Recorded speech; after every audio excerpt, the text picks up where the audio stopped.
وطبعا علاقتي كانت قوية جدا بالله يرحمه سامي العدل، ويمكن طلع معايا ضيف في البرنامج قبل كده، وكان بيعمل معايا مداخلات تليفونية كتير. تعال نشوف كده فيديو صغير طبعا سامي العدل فناننا الكبير كان بيقول ايه، ونرجع لكم تاني.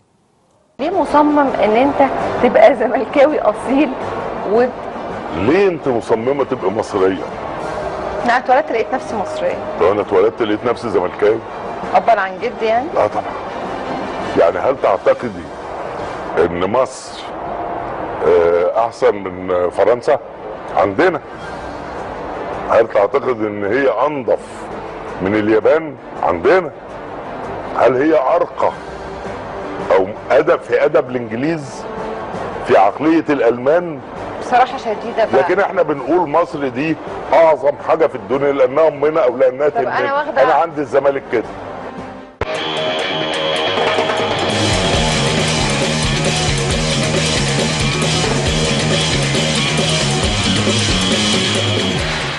الله يرحمه كان بيعشق الزمالك، واعتقد فيه تويتين لعمر جابر نجم الفريق، واحمد حسام ميدو النجم العالمي والنجم الاسطوري ميدو. البقاء لله في وفاة الصديق الجدع سامي العدل، الف رحمه ونور عليك يا خال.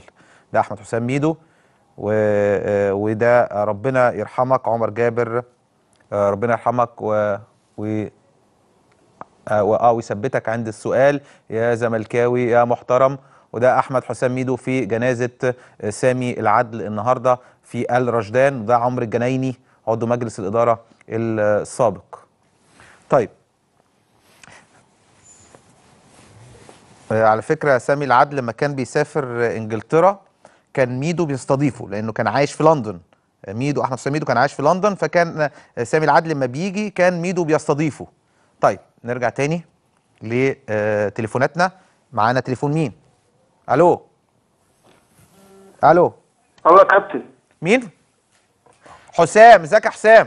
ازيك يا كابتن، عامل ايه؟ تمام يا حسام، اتفضل يا حبيبي. وحشنا والله على الشاشه المنوره الدنيا كلها. ربنا يخليك يا حسام، اتفضل يا حبيبي. على فكره انا زملكاوي بحب الزمالك وبحبك جدا على فكره. ربنا يخليك يا حسام، اتفضل يا حبيبي. انا هتكلم بس في نقطتين مصاب. اتفضل. انا نفسي بس كابتن مستشار مرتضى منصور يسيب النادي في هدوء، وبلاش موضوع الصفقات اللي بنتكلم فيها كتير زي السنه اللي فاتت كده برضه. نفس القصه، وكنا قريبين من الدوري. والدوري كان قريب مننا جدا، واتكلمنا في الصفقات واتكلمنا مين اللي هيمشي ومين اللي هيجي والكلام ده كله، والدوري راح مننا بسبب كده. نفسي بس سياده المستشار يسيب النادي زي ما هو ماشي بطريق صامت على طول.